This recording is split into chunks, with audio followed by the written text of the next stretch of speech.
So I feel that we're talking too much about what happens after death. Okay, it's afterlife. Everyone wants to know what happens after death. But don't you think the real question is, okay, what happens after death, but where did we actually come from?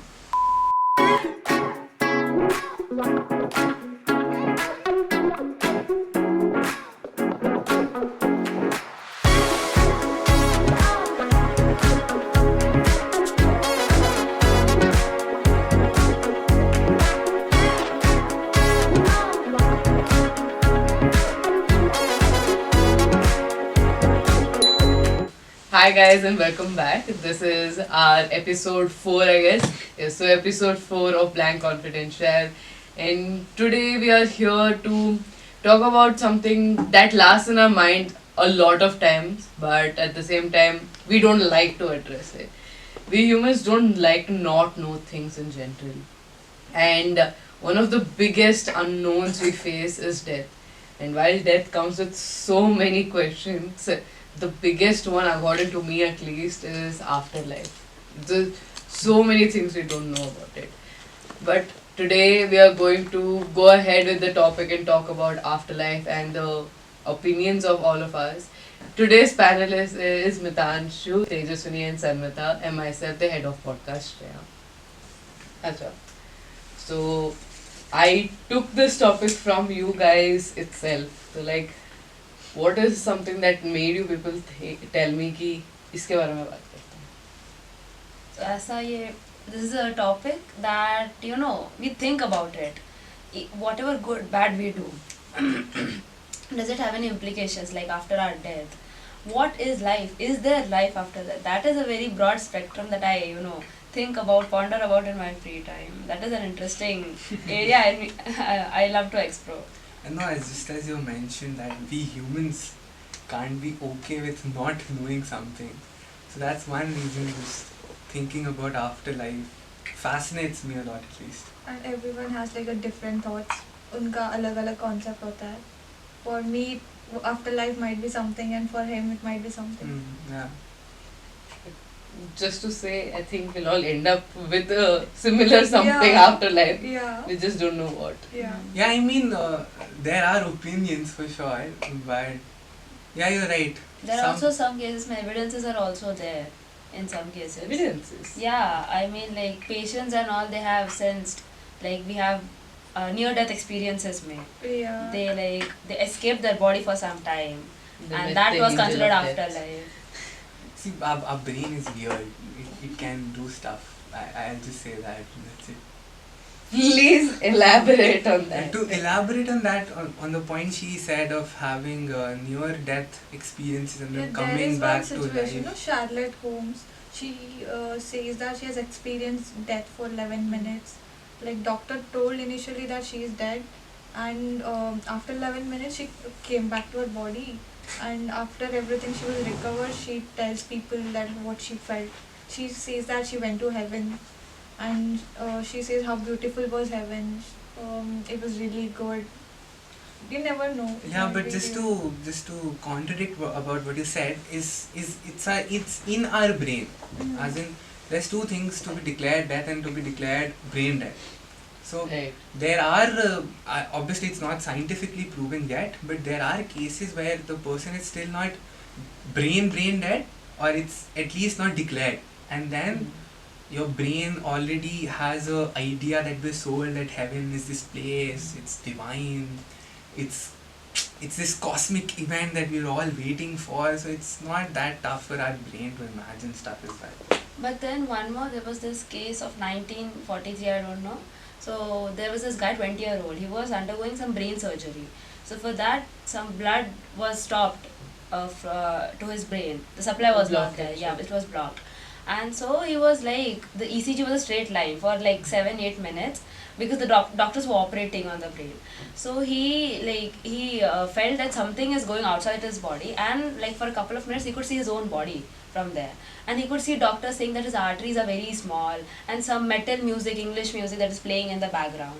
And like after 7 minutes, when he actually was in his body, and he was like, he confirmed the things with the doctor that did you say these words that my arteries are small, or some English music, background music was playing? They're like, yeah, this all happened, but how did you know about that?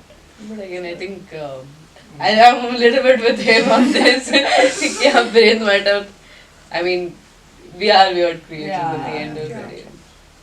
What are your opinions on afterlife? Like you told me, you ponder over it a lot. So what do you think is afterlife? So personally, like I have been brought up in a childhood wherein we are taught the concept of hell and heaven. So if you do good, your afterlife would be good. If you do bad, your afterlife would be bad. So till now, though I am with the conception of hell and heaven, but seeing the new conspiracies and all, I would, like he shared the concept of hell. We will get to that. Okay. Um, so for me, sorry for if we're going too deep in the start, No but this problem. is a topic which needs depth. So I feel that we're talking too much about what happens after death. Okay, it's afterlife. Everyone wants to know what happens after death. But don't you think the real question is, okay, what happens after death? But where did we actually come from? So like before life. Before life, birth. Maybe the answers that we're looking for are somewhat in our births only, because we're coming from a place. If you're dying and okay, there's a heaven, there's a hell, it's over. Okay, but then there are biological reasons for our birth. Cells are dividing, genetics doing their thing. But where's the mere essence of a soul? If how is the soul coming? Because if it's just biological and there's no soul, then there's no afterlife. So I feel okay, we need to think what happens after death, but for me, it's a cycle. I think majority of the places it is a cycle, and I would like to believe or think of it just now that you told it's not always biological. What if we get a part of a parent's soul sort of thing, and we grow it into our own? So it's not something that you inherently get and you leave while you die, but it's something that you grow like a body. It's cells dividing. It might be soul dividing. That might be the case. That's actually a good analogy, or a good at least Theory, I think. Yeah, but I mean, again, genetics and cells are biologically proven. So I don't know about So we souls. have the science guy here. Yeah, I don't know about souls yet. Yeah, there is no study yet. Maybe in future. Hopefully, I think.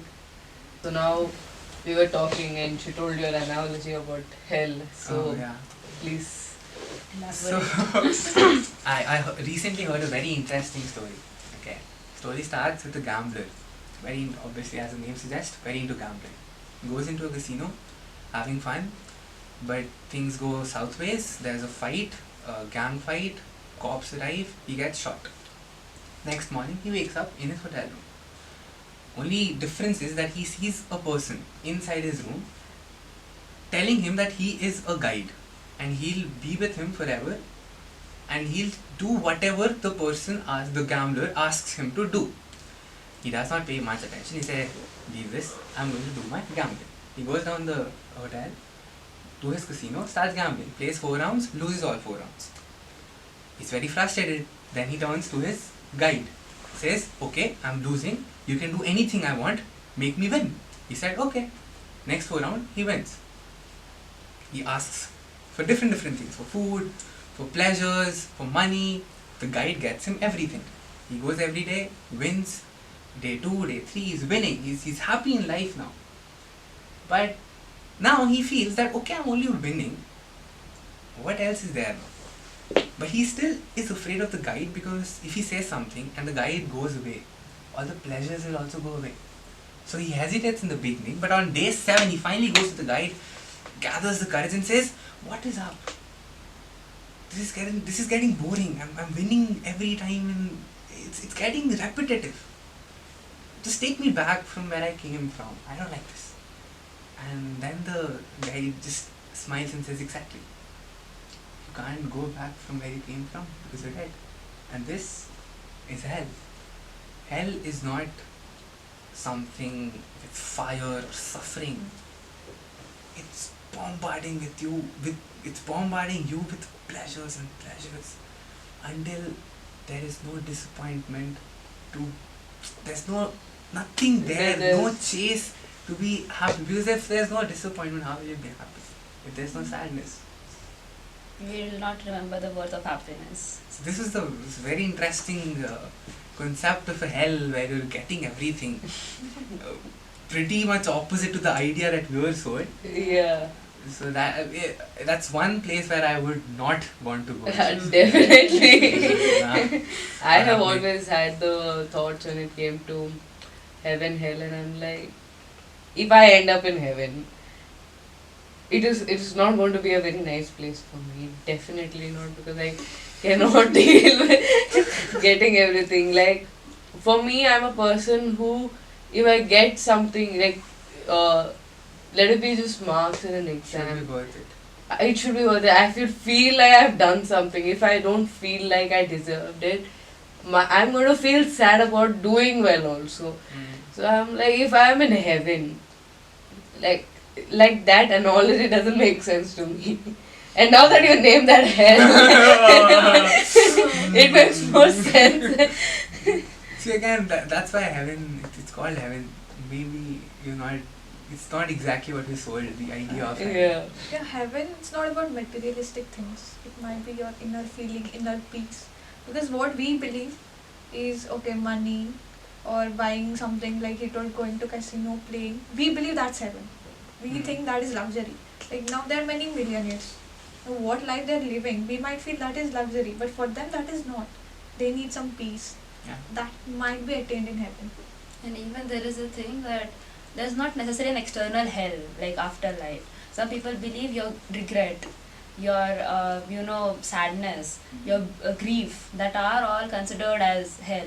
Like some believe that the famines that hit many countries, the world wars, that are considered as hell, because that much pain it left in the souls of people and all. I mean, definitely. It is. I refuse to believe that there is a world, or at least my mind cannot process a world where everything is going right all the time, or everything is going wrong all the time. It has to have its balance. It has to be, and it is never going to be, right now everything is good, tomorrow everything is bad. That does not happen in our lives itself. And you are continuously facing with good and bad simultaneously. You are having good days in academics or with your friends, but there might be issues back at home. So this is how things work here also. It's not ki, okay, no, this is also sorted, that is also sorted, that is also sorted. It doesn't happen. There are certain things. It's either you refuse to listen to them, or you're continuously going ahead. It's either you're sulking or you're extremely happy that you're ignoring the sad things, but simultaneously they do exist, and They're necessary also. There has to be a Exactly. balance. Yeah. and that is what makes me think about that would just knock the world off balance if the idea of hell and heaven came true. But again, that is the bigger unknown, if there is balance and the need of balance. No, if it comes true, then why not? A baby obviously does not commit any sins willingly, at least. So if the concept of heaven and hell are true, why not let the baby go to the heaven when he's born? If it's a better life, if it comes true. It comes true. Yeah. Yeah, that's a very unique Well, we should not go down that road. We should not will change then. There is no point of living your life. I don't want to go down there, but I have another theory. Okay, it's very Yes, yes. interesting. Yeah, Yes. allow me to speak. So the thing is that we are surrounded by fear. The sense of fear, especially as Indians, you're sitting in your car having a nice day, but you stop at a traffic light and you're sitting and just hoping that no one comes and knocks. Because hear me out, because be in that kid's shoe who comes to your to your window, he knocks, and you just feel a sense of fear, of poverty, of suffering, that what if I end up like him? If I don't work hard, what if I end up like him? But for him, he doesn't even want money. He just wants recognition. He wants to be recognized. He wants to be looked in the eye and just say no. But instead, what we do? No. We look straight and we ignore.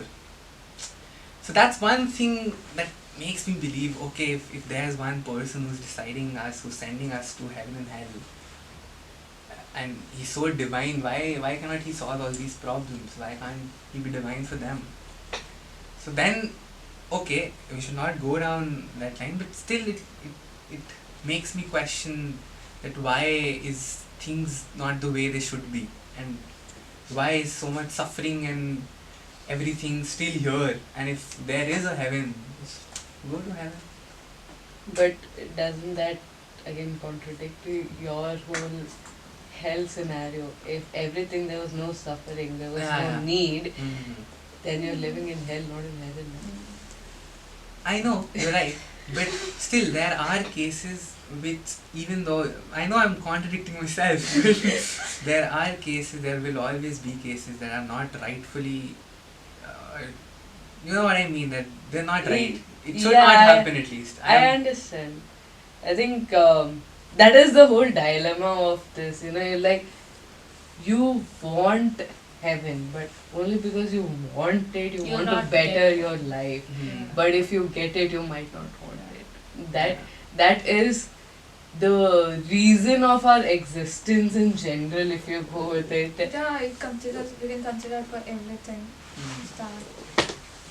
It's the need for the ray of light at the end of the road that we travel through for. Yeah. There's also the impact of the knowledge or the unknowingness of what happens next that plays on our lives. Like knowing the fact that acha, I want to go to heaven only, or I want to go to hell only is not there. I would not want to go to hell is what drives us to be good or take decisions in our daily life, I would say. But how much do you think it impacts us, like knowing or not knowing? So basically, this hell and heaven concept is somewhat better, somewhat good, because that, the societal implications. So people think, not Gen Zs, but in general, people who know, like my parents' generation and all, they think before whatever they do, because they know karma exists, because because they know that there is hell and there is heaven. So because of that, there might be a case of lessening in crimes, because people believe that there are implications of what we do now.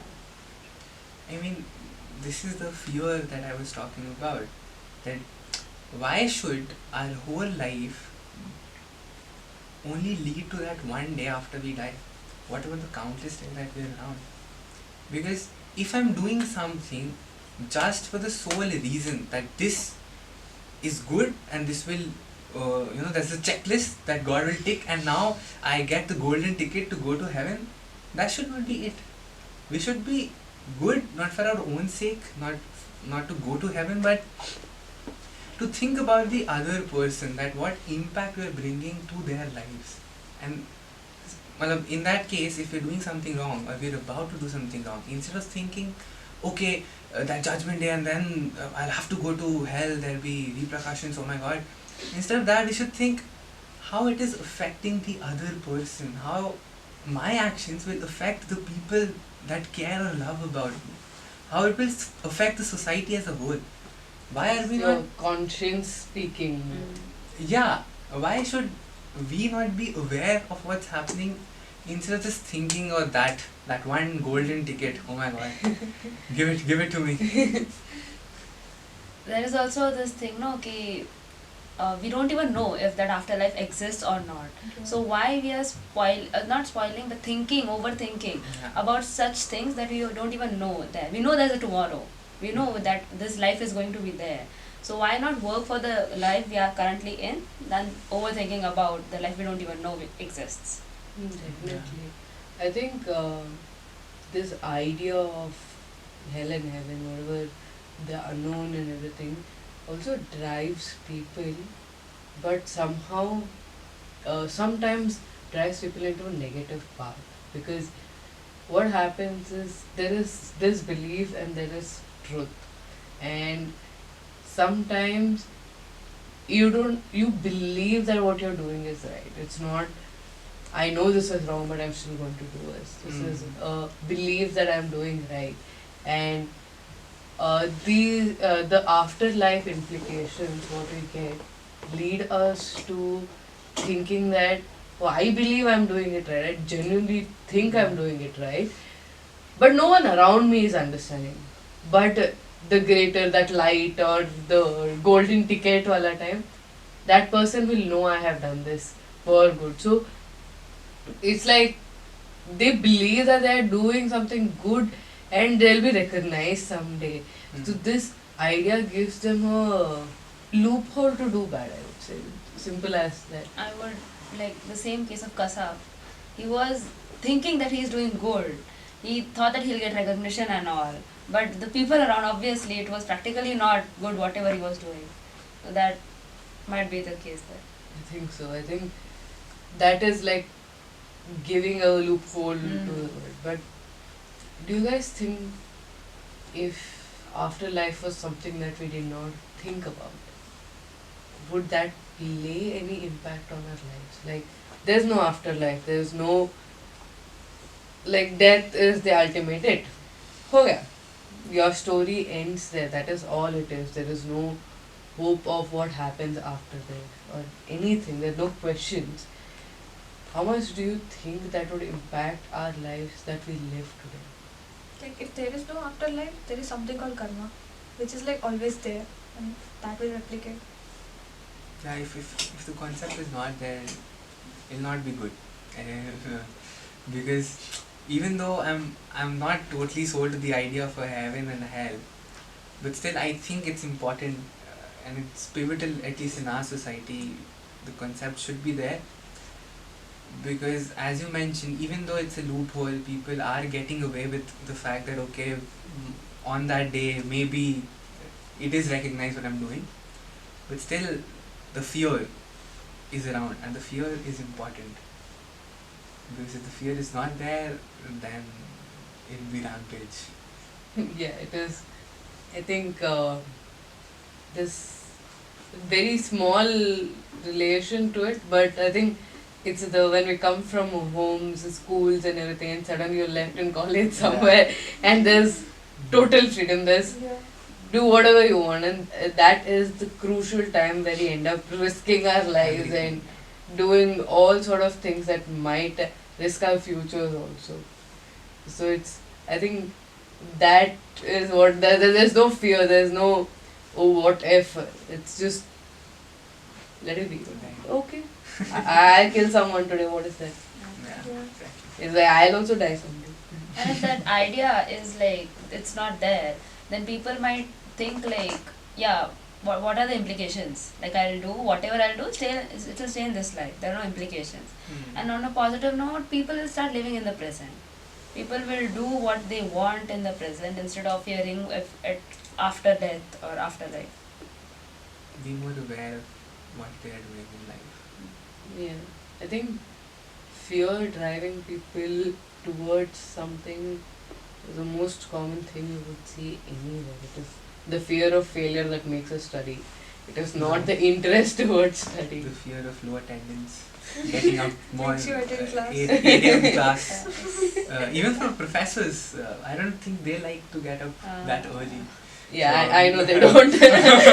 So I've heard of it. I'm not taking 8 a.m. So I think that fear is kind of necessary, but at the same time it should always be only till a point. It is when it exceeds far too long, and I think it's when a person knows to manipulate with it, when you know Yeah. to play around with the fear and not just within oneself but within someone else also. It is a easy manipulation tactic, I would say, and I think many many different religions around the world use these like as a business deal, and it's induce fear and make a business out of it. That is something that happens very commonly around us. But we can't ignore those signs. They're like, okay, but what if What What if? if? that what Yeah. if makes us Yeah. do Believe. what not? Yeah.